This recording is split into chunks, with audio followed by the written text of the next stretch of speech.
The morning sun cast long shadows across the steps of the municipal courthouse as David Chen walked up to the imposing building. At 19, he looked even younger than his age, especially in his faded jeans and worn sneakers. His backpack hung loosely over one shoulder, and his hair was still slightly messy from the rushed morning routine. To anyone watching, he appeared to be just another young person heading into what could be serious trouble. David had received the court summons 3 weeks ago for a parking ticket he strongly disagreed with. The citation claimed he had parked in a handicapped space without proper permits, but David knew this wasn't true. He had been visiting his grandmother at the assisted living facility downtown when the ticket appeared on his windshield. The problem was he had parked in a regular visitor spot that was clearly marked. Someone had made a mistake. Either the parking enforcement officer or whoever had painted the lines in that particular lot. As he entered the courthouse, David noticed the familiar smell of old wood and cleaning supplies that seemed to exist in every government building. The security guard barely glanced at him as he walked through the metal detector, probably thinking he was just another kid who had gotten caught up in the system. David didn't mind the assumption. He had learned long ago that people often underestimated him based on his appearance, and sometimes that worked to his advantage. The courtroom was already filling up with people waiting for their cases to be heard. David found a seat in the back row, as directed by the bailiff who had given him the same tired look he probably gave every young defendant who walked through those doors. The wooden benches were uncomfortable, and David shifted slightly as he settled in to wait for his turn. Looking around the room, David took in the scene with the careful attention to detail that had become second nature to him. The judge's bench sat elevated at the front, imposing and authoritative. Behind it hung the state flag and the American flag, both looking crisp and well-maintained. The court reporter sat ready at her machine, fingers poised to capture every word spoken during the proceedings. Other defendants filled the remaining seats, and David quietly observed their nervous energy. A middle-aged woman in the front row kept checking her watch and fidgeting with her purse. An elderly man near the window appeared to be reviewing handwritten notes, probably preparing for his own case. A few rows ahead, a young mother bounced a restless toddler on her knee while trying to keep him quiet. David pulled out a small notebook from his backpack and began jotting down observations. This wasn't his first time in a courtroom, though it was his first time as a defendant. He had spent countless hours observing legal proceedings during his studies, and he couldn't help but notice the small details that others might miss. The way the clerk organized her paperwork, the routine exchanges between the bailiff and the attorneys, the formal but efficient atmosphere that governed everything in this space. As the morning progressed, David watched case after case being called. Traffic violations, minor infractions, small claims disputes. Each person who approached the bench had their own story, their own reason for being there. Some were clearly nervous, stumbling over their words or forgetting important details. Others seemed resigned to whatever outcome awaited them. A few appeared angry or defensive, which rarely seemed to help their cause. David noticed that the judge, an older woman with graying hair pulled back in a neat bun, had a particular way of handling different types of cases. She was efficient, sometimes almost mechanical in her approach. Traffic tickets were processed quickly, with little discussion unless someone requested a formal hearing. The judge seemed to have heard every possible excuse and explanation over the years, and her expression suggested she wasn't easily impressed by creative defenses. One case particularly caught David's attention. A teenager, probably around 17, had been cited for riding his bicycle on a sidewalk where it was prohibited. The young man tried to explain that he had only ridden on the sidewalk for about 20 feet, to avoid a construction zone that blocked the bike lane. The judge listened with obvious impatience, tapping her pen on the bench while the teenager stumbled through his explanation. "Young man," the judge interrupted, "the law is the law. There are no exceptions for convenience." She imposed the full fine without considering the circumstances the teenager had described. David made a mental note about the interaction, recognizing that the judge seemed to have particular attitudes toward younger defendants. When break time was called, David remained in his seat while others filed out to the hallway. He used the quiet moment to review the documentation he had brought with him. Photos of the parking area where he had received the ticket, a copy of the municipal parking regulations he had researched online, and a simple timeline of events from that day. He had learned the importance of thorough preparation, even for something as seemingly straightforward as a parking ticket dispute. The courthouse gradually filled back up as people returned from their break. David watched the subtle dynamics between the various court personnel. The bailiff maintained his serious demeanor, but David caught him sharing a quiet joke with one of the attorneys. The court reporter stretched her fingers and adjusted her posture, preparing for another round of rapid typing. The clerk organized a new stack of case files, each one representing someone's encounter with the legal system. A group of law students entered the courtroom and took seats in the gallery section reserved for observers. David recognized them immediately by their professional attire and the legal pads they carried. They whispered among themselves, probably discussing the cases they were witnessing as part of their education. David remembered when he had been in their position, eager to observe real legal proceedings and learn from experienced practitioners. The atmosphere in the courtroom had a particular rhythm to it. Formal announcements, the calling of case numbers, brief presentations by defendants or their attorneys, and quick decisions from the bench. Everything moved with practiced efficiency, but David couldn't help feeling that the human element sometimes got lost in the process. Each case represented a real person dealing with real consequences. Yet the system seemed designed to move through them as quickly as possible. As his case number drew closer, David felt the familiar sensation of focused calm that had served him well in challenging situations throughout his life. He wasn't nervous about speaking in court or presenting his case. His concern was whether the judge would give him a fair hearing or simply assume, like so many others had, that his age and appearance meant he couldn't possibly have anything meaningful to contribute to the legal discussion about to take place. Case number 2847, David Chen versus the city, called the clerk in her practiced, professional tone. David stood up from his seat in the back row and walked toward the front of the courtroom. His sneakers made soft squeaking sounds on the polished floor, and he could feel the eyes of other people in the gallery following his movement. The distance from the back of the courtroom to the defendant's table felt longer than it actually was, each step carrying him closer to what he hoped would be a fair hearing. Judge Patricia Morrison barely looked up from the stack of papers on her bench as David approached.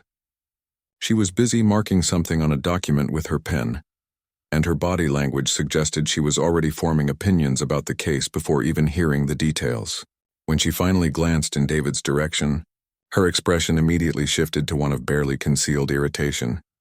"Mr. Chen," she said, pronouncing his last name with a slight emphasis that suggested she was reading it directly from the paperwork, rather than making any effort to say it correctly.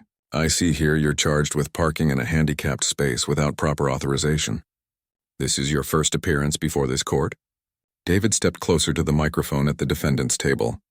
"Yes, Your Honor, but I'd like to explain the circumstances surrounding the ticket. Because I believe there's been a mistake." The judge's eyebrows rose slightly, and she set down her pen with a small but audible thud on the wooden surface of her bench.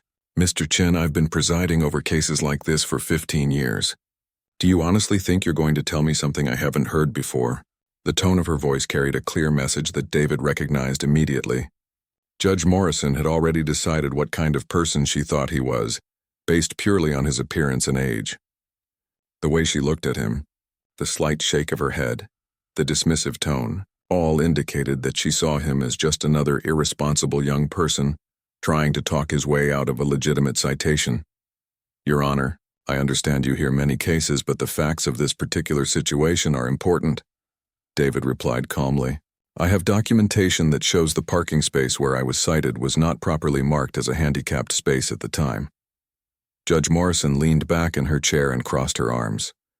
"Documentation? Let me guess. You took some pictures with your phone and now you think you're Perry Mason?" A few people in the gallery chuckled quietly at her comment, and David noticed the prosecutor smirking slightly from his seat at the other table. The condescending attitude was becoming more obvious with each exchange. Judge Morrison seemed to view David's attempt to present evidence as some kind of joke or delusion. She had clearly dealt with young defendants before who tried to challenge their citations, and she apparently assumed they were all equally unprepared and unrealistic about their chances of success.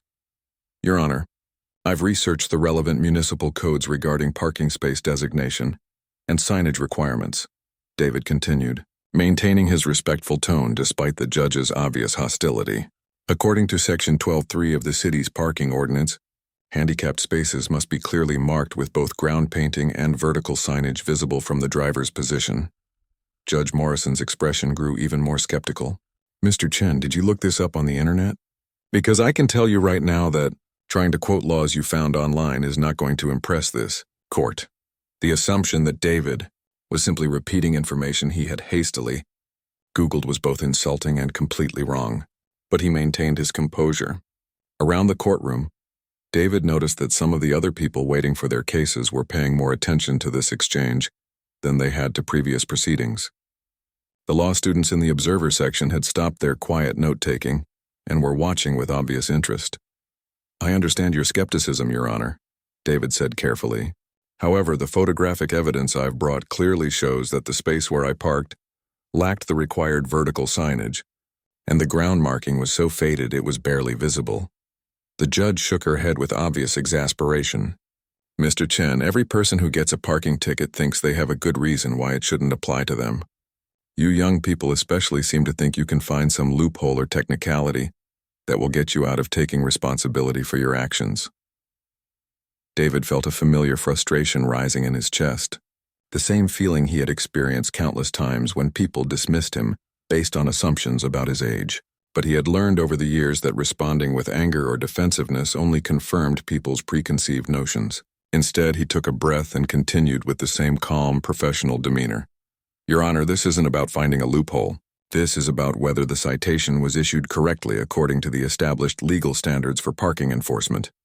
Judge Morrison turned to address the prosecutor, who had been quietly observing the exchange. "Mr. Rodriguez, do you have anything to add about this case?" The prosecutor, a man in his 40s wearing a well-tailored suit, stood up and glanced at David with what appeared to be mild amusement. "Your Honor, the parking enforcement officer followed standard procedures when issuing the citation. The defendant was parked in a clearly designated, handicapped space without displaying the required permit." David noticed that the prosecutor hadn't actually addressed any of the specific points he had raised about the signage and marking requirements. Instead, he had simply restated the original charge without considering the evidence David was trying to present. "Mr. Chen," Judge Morrison said, turning her attention back to David, "I'm going to give you some free advice. When you're young and you make a mistake, the best thing you can do is accept responsibility and learn from it. Trying to argue with parking tickets just wastes everyone's time and usually results in additional court costs being added to your fine." The patronizing tone in the judge's voice was unmistakable. She was speaking to David as if he were a child who needed to be taught a basic lesson about accountability. The assumption that he was simply trying to avoid responsibility for a mistake, rather than presenting legitimate evidence of an incorrectly issued citation, revealed how completely she had misjudged both him and the situation. "Your Honor, I respectfully request the opportunity to present my evidence," David said, his voice remaining steady despite the growing tension in the room. "The photographs and documentation I've prepared directly address the legal requirements for valid parking citations." Judge Morrison looked at her watch with obvious impatience. "Mr. Chen, I have a full docket today and I don't have time for elaborate presentations about parking tickets. The citation was issued by a trained officer, and unless you have compelling evidence of a significant error, I'm inclined to uphold it." The bias in her approach was becoming impossible to ignore. David realized that Judge Morrison had no intention of giving him a fair hearing. She had decided the outcome of his case based on her assumptions about him as a young defendant, and she was now simply going through the motions of a legal proceeding, while clearly having already made up her mind. Other attorneys in the courtroom were beginning to take notice of the unusual interaction. David could see them exchanging glances and whispering among themselves. It was apparent that Judge Morrison's behavior was not entirely typical, even for someone known to run an efficient courtroom. The moment had arrived when David would need to decide how far he was willing to push back against the judge's predetermined conclusions. He could accept the citation and pay the fine, avoiding any further confrontation. Or he could insist on his right to a fair hearing, even though it was becoming clear that Judge Morrison had no interest in considering the merits of his case. David took a measured breath and organized the documents in his hands. Despite Judge Morrison's obvious hostility and the prosecutor's dismissive attitude, He knew he had a strong case based on the facts and the law. His years of training had taught him that emotional reactions rarely helped in legal situations, and that the best approach was always to stick to the evidence and present arguments clearly and logically. "Your Honor," David began, his voice carrying a new level of confidence, "I appreciate the court's busy schedule, but I believe the evidence I've prepared will demonstrate that this citation was issued in violation of clearly established municipal regulations, Judge." Morrison rolled her eyes slightly but gestured for him to continue, probably expecting to quickly dismiss whatever amateur legal arguments he was about to present. The law students in the observer section leaned forward, sensing that something interesting was about to happen. David opened the folder he had brought and removed several photographs printed on standard paper. These photographs were taken at the parking location on 3 separate dates following the citation. They clearly show that the space in question lacks the vertical signage required by Municipal Code Section 12.3.4, which states that handicapped parking spaces must be identified by both ground markings and vertical signs, posted at a height visible to drivers. He held up the first photograph, angling it so the judge could see it clearly. The image showed a parking space with faded blue paint barely visible on the asphalt, but no vertical sign anywhere in the immediate area. Judge Morrison glanced at the photograph, but her expression remained skeptical. "Mr. Chen, just because you took some pictures doesn't mean they prove anything. Signs can be removed for maintenance or replaced without affecting the validity of existing citations." David nodded respectfully. "That's an excellent point, Your Honor, which is why I also researched the maintenance records for that particular parking area." He pulled out another document. "According to the city's Public Works Department, no handicapped signage has been removed or scheduled for maintenance in that location for the past 18 months. The prosecutor, Mr. Rodriguez, shifted uncomfortably in his seat and began flipping through his own files. It was clear he hadn't expected this level of detailed preparation from what he had assumed would be a routine traffic case. "Furthermore," David continued, "Municipal Code Section 12.3.7 specifies that ground markings for handicapped spaces must be repainted annually to maintain visibility standards. The faded condition of the markings in these photographs suggests they haven't been maintained according to city regulations." Judge Morrison was no longer looking at her watch or shuffling papers. Her attention was now fully focused on David, though her expression had shifted from dismissive to confused rather than impressed. She clearly hadn't expected a 19-year-old defendant to cite specific municipal codes from memory or to have researched city maintenance records. "Where exactly did you get all this information?" the judge asked, her tone suggesting she suspected David of some kind of deception or improper research methods. "The municipal codes are available online through the city's official website," David replied calmly. "The maintenance records were obtained through a standard public information request, which is available to any citizen under the Freedom of Information Act." One of the attorneys sitting in the gallery whispered something to his colleague, and David noticed them both looking at him with increased interest. The court reporter was typing rapidly, capturing every word of the exchange, though she occasionally glanced up at David with what appeared to be curiosity. David continued his presentation, pulling out a printed copy of the relevant city ordinance. Section 12.3.9 of the Municipal Code also states that citations issued for handicapped parking violations are only valid if the violation occurs in a space that meets all designation requirements at the time of the alleged offense. Judge Morrison's eyebrows furrowed as she processed this information. "Are you telling me you memorized the entire municipal parking code?" "Not the entire code, Your Honor," David replied with a slight smile. "But I did review the sections relevant to handicapped parking designations and enforcement procedures." The prosecutor finally spoke up, though his voice lacked the confidence it had carried earlier. "Your Honor, even if there were minor deficiencies in the signage, the defendant should have recognized that it was intended to be a handicapped space." David turned slightly to address this point.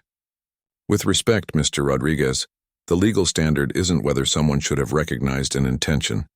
Municipal Code Section 12.3.2 clearly states that parking restrictions are only enforceable when they are properly posted and maintained according to established standards." Judge Morrison was now leaning forward, studying David more carefully. The young man standing before her was quoting legal codes with precision, referencing procedural requirements with confidence, and presenting a logical argument based on documented evidence. This was not the typical behavior of someone trying to weasel out of a parking ticket. "Mr. Chen," the judge said slowly, "you seem unusually well prepared for a simple parking violation case."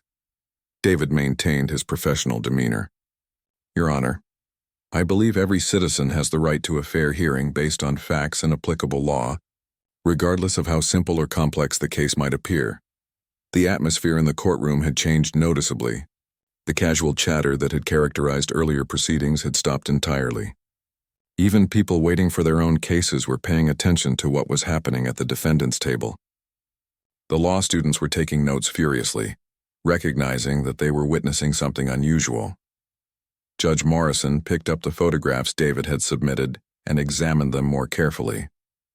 For the first time since his case had been called, she appeared to be seriously considering the evidence he had presented, rather than simply going through the motions of a predetermined outcome.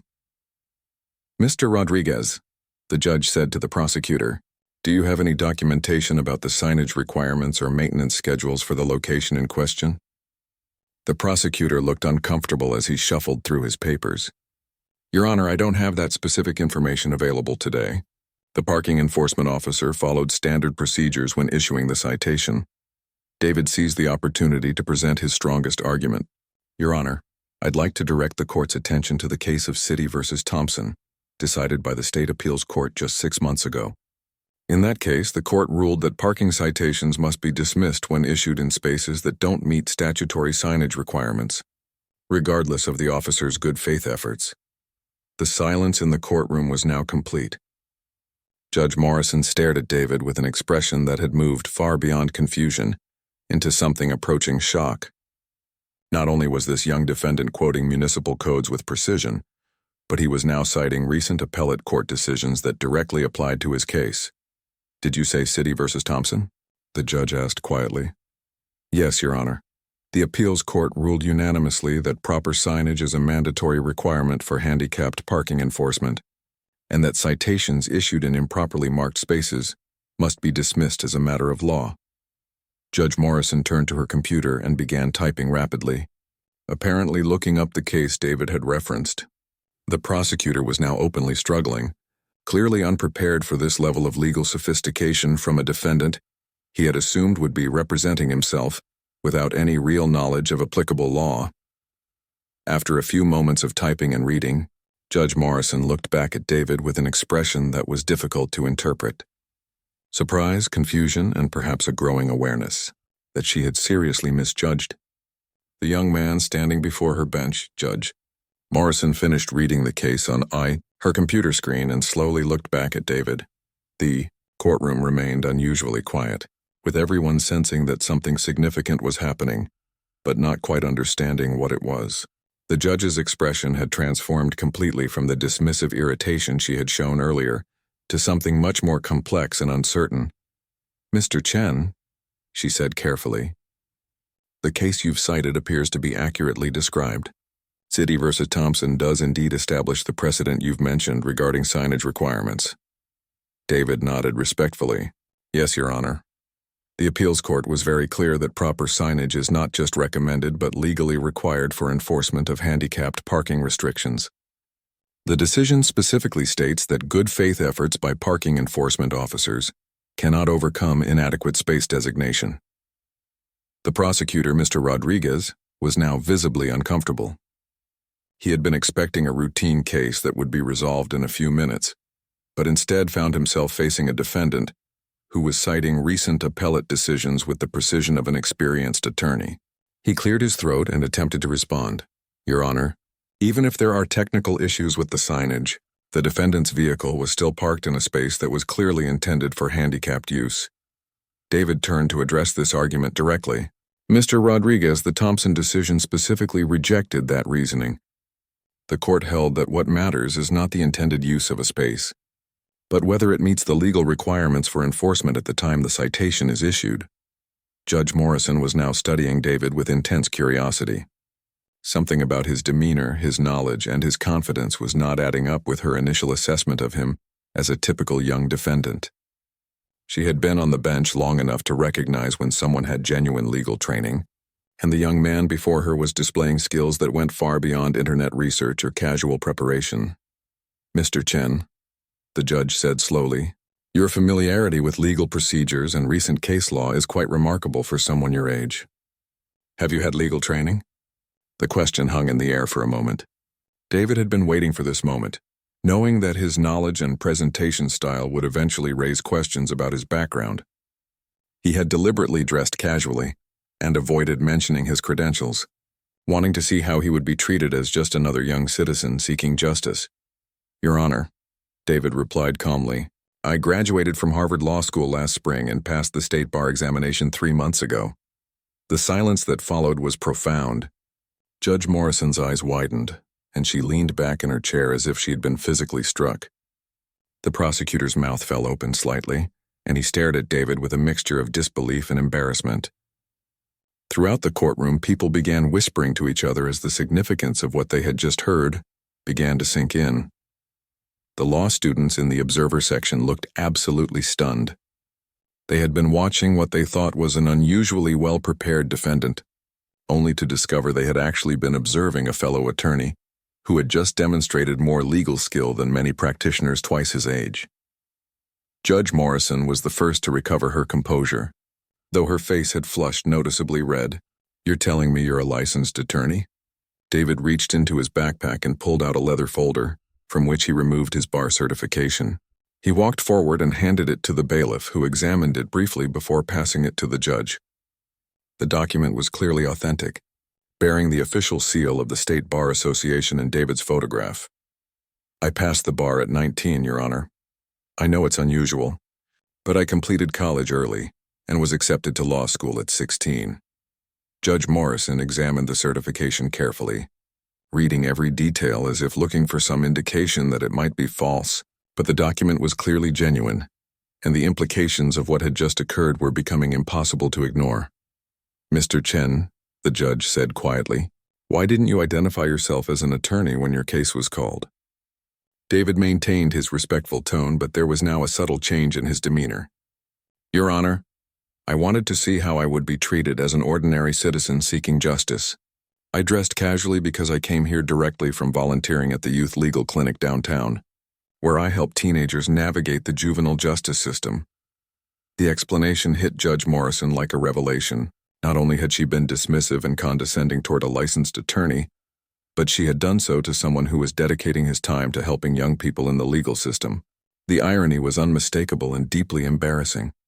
Mr. Rodriguez was shuffling through his papers, apparently trying to figure out how to proceed with a case that had suddenly become much more complicated than he had anticipated.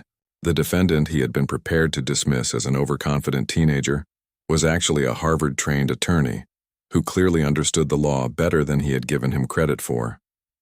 "Your Honor," David continued, "I've noticed during my time observing this court that young defendants often aren't given the same consideration as other citizens. The assumption seems to be that anyone under 25 is probably guilty and just trying to avoid responsibility." Judge Morrison's discomfort was now obvious to everyone in the courtroom. She had demonstrated exactly the kind of prejudicial behavior David was describing, and she had done so while being observed by law students, other attorneys, and members of the public. "Mr. Chen," the judge said, her voice much quieter than it had been throughout the proceeding, "I owe you an apology. My behavior toward you has been inappropriate and unprofessional." David nodded graciously. "Your Honor, I appreciate that acknowledgement. However, I'm more concerned about how other young people are treated in this courtroom when they don't have law degrees to fall back on. Every citizen deserves to be heard respectfully, regardless of their age or appearance." The courtroom was completely silent as the full impact of the situation became clear to everyone present. A respected judge had just been exposed for her prejudicial treatment of young defendants by someone who had the knowledge and credibility to call attention to the problem effectively. The law students were furiously taking notes, recognizing that they were witnessing a moment that would likely be discussed in legal ethics classes for years to come. The other attorneys in the room were watching with fascination, aware that they were seeing something extraordinary unfold. Judge Morrison looked down at the citation paperwork, then back at David's bar certification, and finally at the evidence he had presented about the improperly marked parking space. The legal issues in the case were now completely secondary to the much larger questions about fairness and respect that David had raised through his careful handling of the situation. Judge Morrison sat in silence for several moments, holding David's bar certification and staring at the evidence he had presented. The weight of what had just occurred was settling over the entire courtroom like a heavy blanket. She had not only misjudged a defendant based on his appearance and age, but had done so in the most public and embarrassing way possible. "Mr. Chen," the judge finally said, her voice barely above a whisper, "I want to formally apologize to you and to this court for my conduct during these proceedings. You are absolutely correct that every citizen, regardless of age or appearance, deserves respectful treatment and a fair hearing." David remained standing calmly at the defendant's table, his expression showing no sign of triumph or vindication, only professional composure. "Your Honor, I accept your apology. However, I hope this incident can serve as a learning opportunity for everyone here today." Judge Morrison nodded slowly and turned to address the citation itself. "Given the evidence you've presented regarding the inadequate signage and the precedent established in City v. Thompson, I'm dismissing this citation immediately.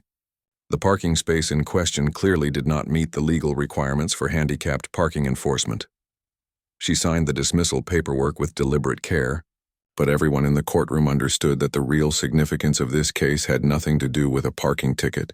David had used his situation to expose a serious problem with judicial bias, and he had done so in a way that was both respectful and undeniably effective. As word of the incident began to spread throughout the courthouse, other judges and court personnel started appearing in the gallery to observe the remainder of the proceedings. The story was already making its way through the legal community, and everyone wanted to see how Judge Morrison would handle the rest of her docket after such a public demonstration of prejudicial behavior. David gathered his papers and prepared to leave, but Judge Morrison stopped him before he could step away from the defendant's table. "Mr. Chen, might I ask what your plans are now that you've passed the bar?" David turned back toward the bench. "Your Honor, I'm working with the Legal Aid Society to establish a program that provides representation for young defendants who can't afford attorneys. Too many teenagers and young adults get pushed through the system without anyone advocating for their rights." The impact of his answer was immediate and powerful. Not only had David exposed the problem of age-based prejudice in the courtroom, but he was actively working to address it through his professional career. Judge Morrison looked genuinely moved by his response. "That's admirable work," the judge said. "I hope you'll consider me an ally in that effort. This court should be a place where everyone receives equal treatment under the law." Over the following days, news of the incident spread far beyond the courthouse. Local legal newspapers picked up the story, focusing on the broader issues of judicial bias and the importance of treating all defendants with respect.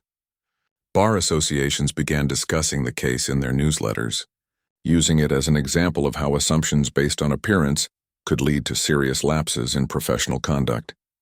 Judge Morrison, to her credit, used the incident as a catalyst for genuine change. She requested bias training for herself and her staff, and she began working with court administrators to develop protocols that would ensure fair treatment for all defendants. She also reached out to local law schools to arrange for regular observations of her courtroom, welcoming the accountability that came with having legal students witness her proceedings. The law students who had observed the case returned to their classes with a powerful story about the importance of preparation, professionalism, and standing up for principles even in difficult circumstances. Several professors began using the incident as a case study in legal ethics courses, highlighting how one person's courage to challenge unfair treatment could create positive change for many others. David's work with the Legal Aid Society expanded rapidly after the courthouse incident brought attention to his mission. Donations began flowing in from attorneys who had heard about his advocacy for young defendants, and several law firms offered to provide pro bono support for his youth legal clinic. The program he had envisioned to help teenagers navigate the legal system became a reality much sooner than he had originally planned. Most importantly, the incident sparked broader conversations throughout the state's judicial system about the treatment of young defendants. Court administrators began reviewing policies and procedures to identify areas where age-based assumptions might be affecting the fairness of legal proceedings. Training programs were developed to help judges and court staff recognize their own potential biases and work to overcome them. David continued his practice of observing courtrooms throughout the city, but now he did so openly as an attorney advocating for fair treatment of all defendants. His presence served as a reminder to judicial personnel that their conduct was being watched and evaluated, not just by supervisors, but by members of the legal community who cared about justice and equality. Judge Morrison later said in an interview that the incident with David had been one of the most important learning experiences of her career. She acknowledged that she had allowed her assumptions about young people to cloud her judgment, and she credited David with helping her become a better judge. The relationship between them evolved from that difficult morning into a professional collaboration, focused on improving the court system for everyone.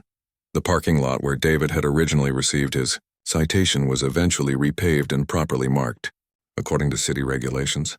It was a small practical outcome, but it served as a symbol of how attention to detail and insistence on following proper procedures could lead to improvements that benefited the entire community. Years later, David would often tell the story to young attorneys just starting their careers, emphasizing that real change in the legal system often came not from dramatic courtroom victories, but from quiet persistence and the courage to stand up for principles even when it would be easier to simply pay a fine and walk away.